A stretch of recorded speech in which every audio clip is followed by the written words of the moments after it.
संसदमा माफी माग्ने मुडमा प्रधानमन्त्री बालेन। सरकारले नै फेर्यो बोली। सीमा विवाद सम्बन्धी हामीले काम अगाडि बढाउँदाखेरि चाहिँ अर्को पक्षबाट नेपालले पनि सीमा मिचेको छ भन्ने कुरा आउँदाखेरि प्रधानमन्त्रीले म अचम्मित परेको भनेर भन्नुभयो। भारतको सन्देश र दिल्लीमा रविको दौडधुप। बोलीको तीर धनुषको तीर भन्दा छिटो लाग्छ भन्ने उखान यति बेला नेपाली राजनीतिमा फेरि चरितार्थ भएको छ।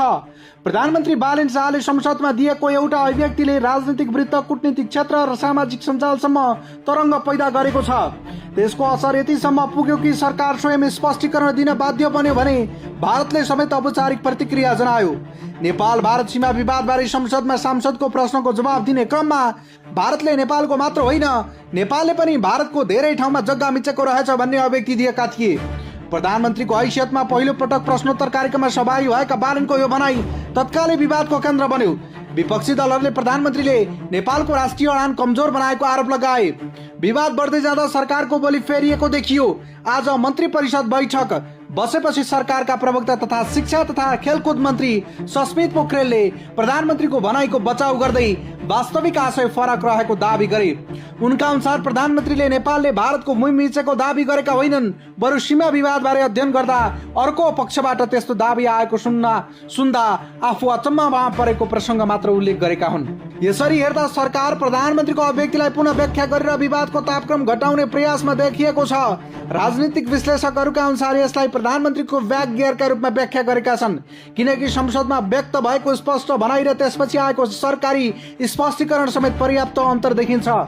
यता विवाद नेपालभित्र मात्र सीमित रहेन, भारतले पनि प्रधानमन्त्रीको अभिव्यक्तिलाई नोटिसमा लिएको संकेत दिएको छ।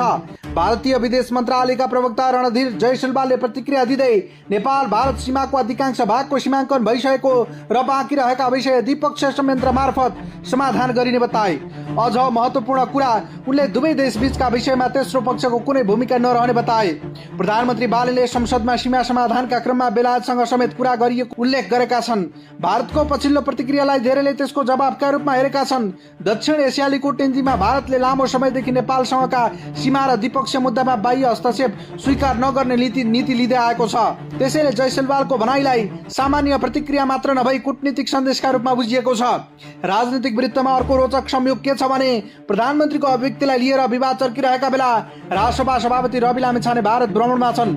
दिल्लीमा उनको भेटघाटले दौडधुप चर्काएको छ।